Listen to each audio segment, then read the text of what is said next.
Hello everyone, today is October 19th. It is a Thursday, 8:59 a.m. Welcome to another episode of Crypto Wars. I'm a little tired this morning. Kind of tell by my voice. You know how it is, it's a little early. It is. It is. Anyways, I just want to talk about some general stuff, not necessarily so news related, and how it really changed my perception on how I view the crypto space, and how to incorporate it into my life, and how you should incorporate it in your life, and just not only to incorporate it, but how you do it. Okay, so I started like a little consulting business, and I started networking in person. And at first, I was a little frustrated with kind of like the response I was getting. But the more I do it, the better I'm getting. And now I realize it wasn't so much the people. It was kind of like me. Like, I have to get better at explaining it to the average person in layman terms, and get better at explaining it to the point where they can grasp it. I think. Once you explain the use cases of Bitcoin, the anonymity of it, the fact that you can, cross U.S. borders with it, you can send it to anyone in the world with it, you can do offshore banking, everything, and how, I explained to them how millionaires and billionaires, they need this stuff to do transactions, cross seas and stuff. They need it without a third party. So it's not only as valuable to like the average Joe, but like valuable to millionaires and billionaires more, because they need to save on the transaction fees and things like that, because they're moving so much money and they're doing offshore business, whatever. So, and when I'm doing these things, it feels really good. It feels really good to inform people about what's going on. It feels like I'm doing a service to society, rather than just speculating all day and trying to make money. That's what it feels like. Feels like you're just in your hole, you're just looking at coins like the crack fiends or something. I don't know. But this is more productive, is what I'm getting at.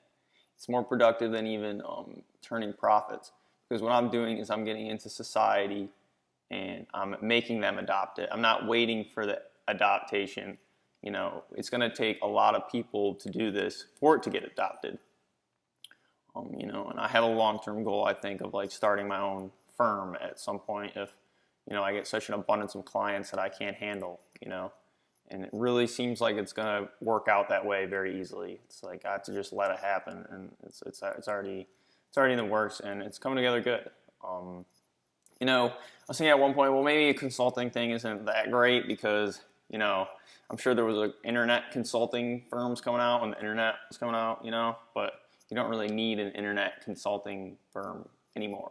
I mean, obviously there's like website marketing, things like that. Cryptocurrency is a little bit more complex than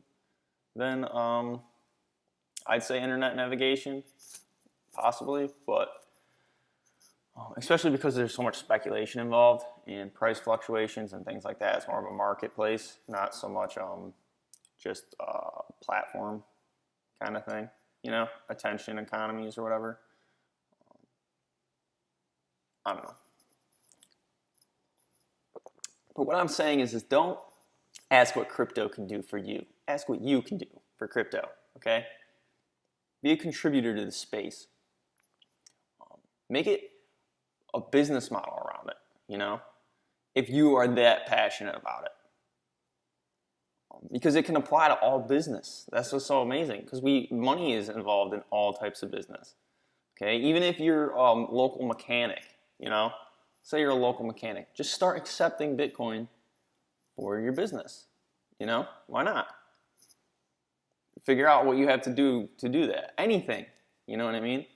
So then when, you talk to people, or you go to a Bitcoin seminar or whatever, you tell them, hey, I'm a mechanic, I do this, blah, blah, blah, blah, but I accept Bitcoin. And they're more likely to use your service because they share the same passion about that technology.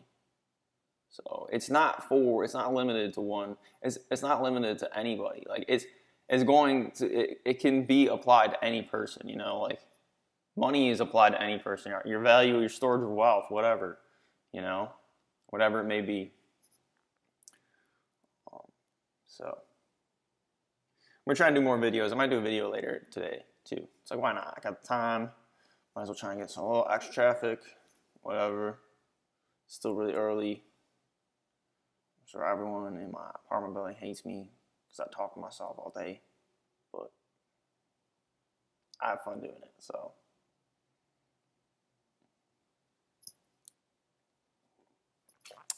Yeah, but Vertcoin, wow. Damn. It sucks to be so right and so wrong, Sucks. Freaking VTC just keeps booming. Just gotta sit from the sidelines, man. Life's a bitch and you die. Yep, but that's why. Fuck the speculator life, Fuck that, day trader, I'm gonna watch my shit all day. Because it doesn't work, It doesn't. You got to go be productive in society and ignore it. I think, that's one. It's interesting when you're good at the financial markets because if you are good at it, right? If you can I don't know, you just know, right? But the more the better you are at it, usually the more time you put into it, which is a bad thing, okay? So you're a good researcher. But you shouldn't be a good trader, or there's no such thing as a good trader, okay? Because the way markets move is that, I noticed that, they were waiting for me to sell my VTC for it to go up. You know what I'm saying? Everyone, it doesn't go up until you sell it. It won't go up unless you sell it because there's certain orders that need to be filled in order for it to go.